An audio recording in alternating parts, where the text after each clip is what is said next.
3.5 शुभमुहूर्तांपैकी एक मुहूर्त म्हणजे अक्षय तृतीया।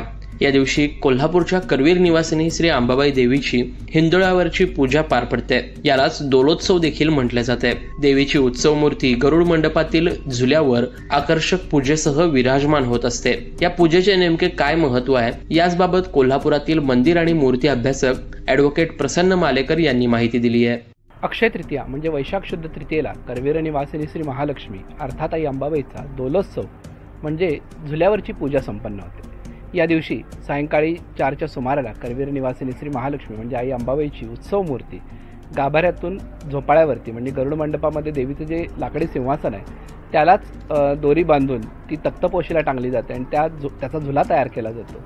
त्या झुल्यावरती देवीची उत्सव मूर्ती विराजमान होते। त्यानंतर इथंच रथाप्रमाणेच रथावरती जसे हवालदार दागिने घेऊन येतात तसे दागिने घेऊन हवालदार गरुड मंडपात येतात आणि श्रीपूजक देवीचा शृंगार करतात।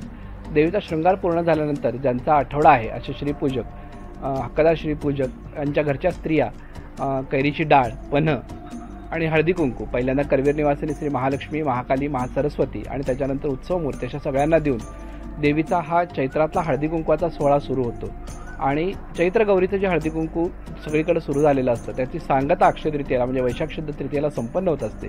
त्यानिमित्त हा करवीर निवासिनीचा झुल्यावरचा हा सोहळा रात्री 8 वाजेपर्यंत चालतो आणि त्यानंतर 8च्या आरतीनंतर देवी गरुड मंडपातून गाभाऱ्यामध्ये परत जाते। तर अक्षय तृतीयेला पार पडणारी ही देवीची पूजा का केली जाते, या पूजेचे नेमके काय महत्व आहे याबाबत देखील मालेकर यांनी सांगितलं आहे।